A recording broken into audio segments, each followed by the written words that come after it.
Hospital Transportation System, chapter 47, page number 310. So when we talk about the hospital transportation system, it is not just the transportation of patients to and from the hospital. Okay. It is a key factor, but it is more than that. It also includes the transportation of patients, goods, supply, staff, equipment, linen, food articles. Okay. So not just ambulances. When we talk about the hospital transportation system, the first thing comes into our mind is ambulances. It is not just restricted to ambulances. It also leads to lift, dumb waiters, trolley, escalators, lorries, trucks, etc. They all come under the hospital transportation system. And especially when it comes to medical tourism, sedan cars, okay, SUV cars, okay, these are also a very important service of hospital transportation system to take the patients from airport, pick up the patients from airport, drop them back to airport, especially when it comes to international patients.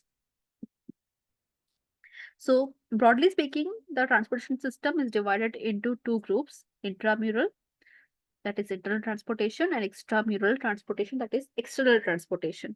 So what are internal transportations? Like trolleys, stretchers, wheelchairs, lift, escalators, okay, staircases, these all come under intramural transportation. Inside the hospital, how do you move around? Inside the hospital premises, okay, how do you move around? That comes under intramural transportation. Then in extramural transportation or external transportation, you have ambulances, relief van, train ambulance, rickshaws, cars, bicycles, pull cart in rural areas, okay, olden ages, helicopters, aircrafts, manual laborers. Depends upon the situation and the economic status of the patients and their relatives, how they reach to the hospital or how they go back to their home from the hospital, how the other industries who are related to the hospital, like the food industry, agricultural industry, how they're related to the hospital, how do they give their supplies to the hospital. This all comes under hospital transportation system, which is extramural or external. So coming to ambulance, okay, according to Webster Dictionary and according to the hospital OM service report, they all mentioned that ambulance is the organization for rendering first aid. Any organization that gives you first aid, okay, that is called ambulance. Okay, sitting cars, hospital car services, railway accommodation. Okay, they all are given healthcare at the expense of local health authority, and they are called the organization that renders first aid, which means ambulance. Okay, types of ambulances. You have the motor vehicle ambulance. Okay, and I'll show you the image of it. Motor vehicle ambulances are um, like Omni van. You can see here in the last image, Omni van, Gypsy, Swaraj, Mazda, Matador. When they are modified to transport patients, their seats are removed and stretcher kind of a seat is installed. Okay, they are called surface ambulance or motor vehicle ambulance. Then you have air ambulance. You can see the topmost image here. This is an image of the air ambulance. So this is aircraft, okay, which is interior of the aircraft is established in such a way that they can transport patients. Okay, it also has all life support system, trained manpower to escort patients from one hospital to another hospital. They are also called flying ambulances, air ambulances. Then you have a train ambulance. You can see the image here, train ambulance, a bogie of a train ambulance. These are the relief vans, relief trains managed by the Indian Railways to transport patients. But these trains usually work only between metro cities. Okay, they don't have stops everywhere.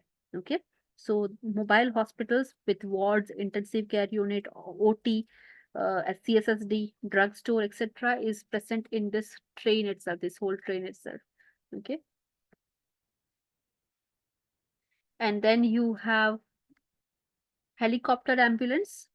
In developed countries, ambulances for highway patrolling, escorting the sick or wounded people to the hospital, along with the police personnel, okay, who have training in BLS and ACLS, okay, and safe transport of the patient. Or police officer is usually there along with the helicopter ambulance.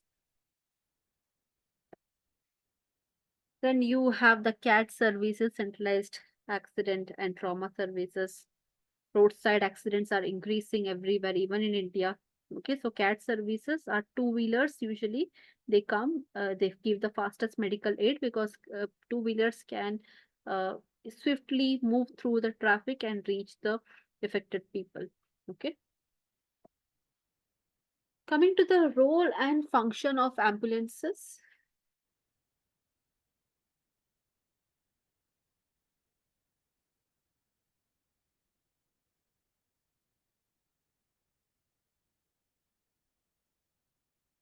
Coming to role and function of ambulances. Transportation of roadside victims to the nearby hospital or trauma center as soon as possible, as fast as possible, to give life support system during transportation as well, is the function of the ambulance. Not just people, but also to carry some supplies and logistics like medicines, drugs, vaccination to wherever it has to be used. Okay, either in some camp, health camp, which is conducted, which has been organized far away into a village or somewhere to reach till there from the hospital. Ambulances can be used even to transport staff from the hospital to campus or even for outreach programs, health camps, blood donation camps, community camps, health scanning camps. Okay, for all these programs, taking the staff from the hospital into the community, ambulances can be used. Transport of hospital staff from their residences to the hospital and from the hospital to the residences when it comes to night duty, okay, or during any disaster management, natural calamities. Staffs may require ambulance to reach to their home, air transport of patient, and to even to rescue staff who are stuck somewhere. Okay, rescuing staff who are stuck in war zone or disaster zone. Okay, or along with affected patients, affected people to carry them as well. Air transport can be used. So these are the main roles and functions of ambulances. Utilization of ambulance. Hospital ambulance can be used at the request of these individuals and organization. Any general practitioners can call for an ambulance. Police control room can also call for an ambulance. General public at any hour of need, 24/7 ambulance service is there. In India, it is 108. You have to call 108. Nursing homes, polyclinics, okay, they can also call for ambulances when they are running out of their own supply of ambulance. And why is ambulance used? What is the purpose of ambulance in hospital? To admit a patient who is been referred from another hospital, to send the discharged patient back home. Some hospitals give this service, okay, after discharge, even to make sure the patient reaches back home. Ambulance is used. Transporting patients from one hospital to another in form of referrals or even to get a diagnosis or a test done. To transport patients for any investigation, to take the staff to attend any hospital emergency when the staff cannot come, it is outside the duty hours or something. Ambulance can go and fetch the staff, come back to the hospital. So these are the utilizations of ambulance in the hospital.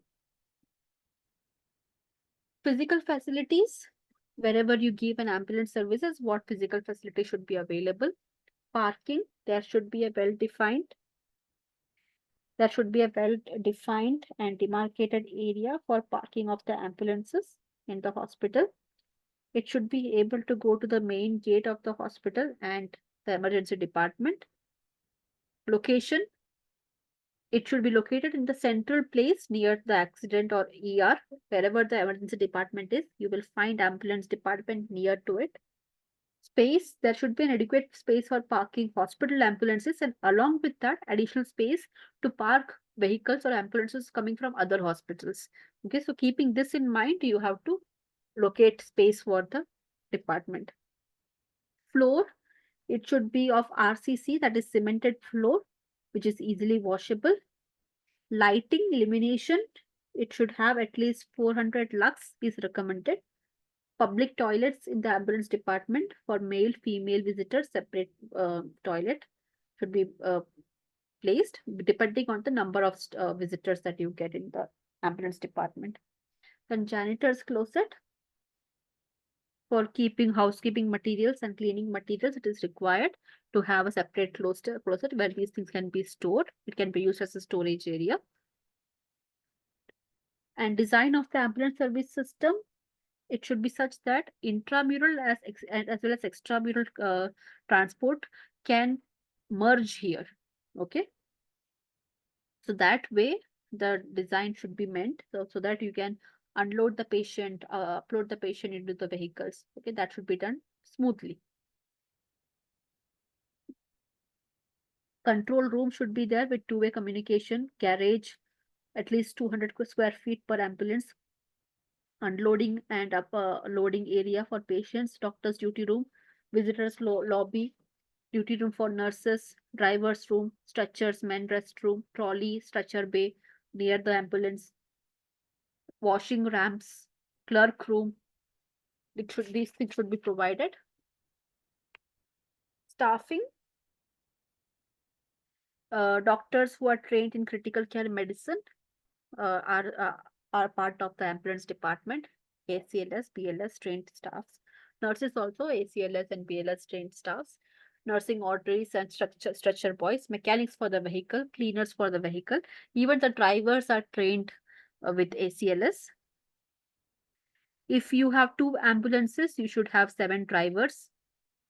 3 ambulances, at least 12 drivers. 4 ambulances, 16 drivers on duty, because on rotational duty you have to put them. 5 ambulances, then at least 20 drivers should be available.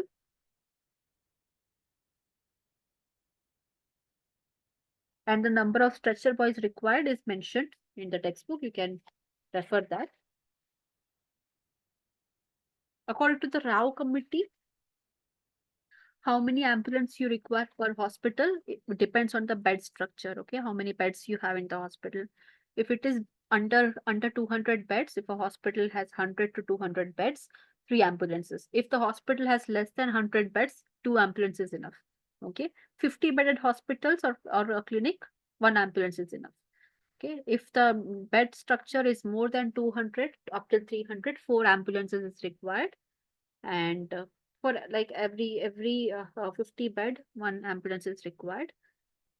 For more than 300 beds, 6 ambulances will be required, and the number keeps on going as you add more bed number to it. Equipments that you use,